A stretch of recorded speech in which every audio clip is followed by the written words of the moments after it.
bedeviled our nation for decades. The financial burden of cancer has added to the physical and emotional burden of this disease, forcing many families to seek diagnostic and treatment services outside of Kenya. This integrated molecular imaging center is the first, as we have heard, of its kind in a public hospital in Kenya, but also the first of its kind in the Eastern African region. This facility is part of the Kenyatta University Referral Hospital Comprehensive Cancer Care Center, and it contains world-class equipment that will help transform our national and regional response to the unyielding threat of cancer. We as a country and as a government are making these investments in recognition of the fact that cancer today is the third leading cause of death in Kenya, and projections show that the burden of this disease will grow by approximately 85% by the year 2030 unless we as a government take bold steps to address the challenges related to this disease. Key amongst cancer challenges is early diagnosis and accurate stage grouping, that is to say, stage 1, stage 2, 3 or 4, and with this local facility, patients will no longer have to travel abroad to get accurate cancer diagnosis and quality cancer care. I wish to assure all Kenyans that the doctors, the specialists we have here, the equipment and services are now at par or better than those found in the countries that historically Kenyans were traveling to for diagnosis and treatment. Today we have heard that there are already patients who have undergone diagnosis here at the Integrated Molecular Imaging Center, and I'm glad to note the impact of this intervention in their livelihood. So today we know that outward medical tourism, especially for cancer care, results in Kenyans spending approximately 10 billion shillings every year abroad on early and accurate diagnosis and subsequent quality treatment. Additionally, and of great concern to me, is the fact that not every Kenyan citizen can afford to seek services in hospitals outside Kenya, meaning that those with cancer often have late diagnosis and treatment. When cancer diagnosis is delayed or inaccessible, there is not only a chance of survival, but also increased complications in treatment, leading to increased cost of care. So early diagnosis, as we have heard, is therefore an integral part of improving cancer care management. As a government, we have invested a lot in health, equipping health facilities, training healthcare workers such as nurses and doctors, as well as other healthcare professionals. In addition, we have also invested in the construction of additional public health facilities and also undertaken the reform of the National Health Insurance Fund. All these efforts are to ensure that Kenyans access quality and affordable health care here at home. Ladies and gentlemen, The government has launched several initiatives specifically addressing cancer care.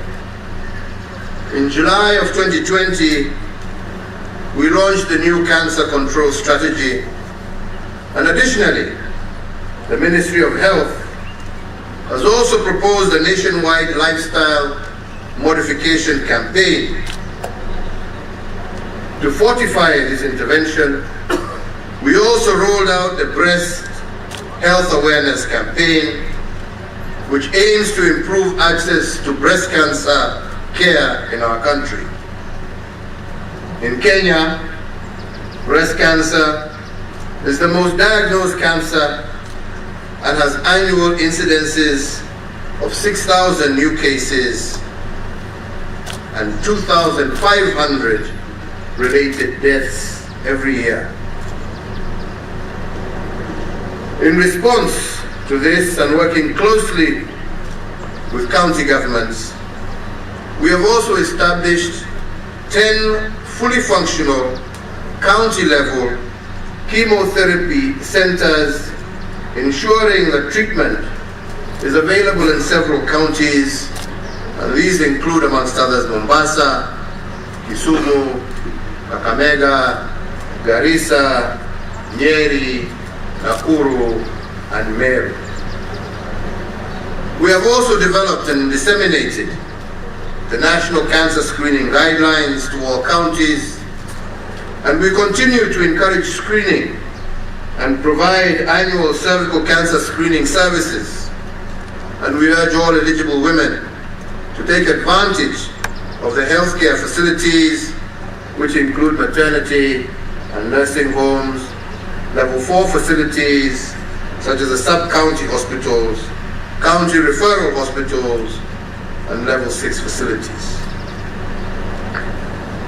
My administration continues to make remarkable progress in addressing affordability of healthcare services through, as I said, the repurposing of NHIF. Under this framework, NHIF will cover diagnostic tests at the Integrated Molecular Imaging Center here at KU Hospital. And as I said earlier, these are the tests that Kenyans seek when they travel out of the country.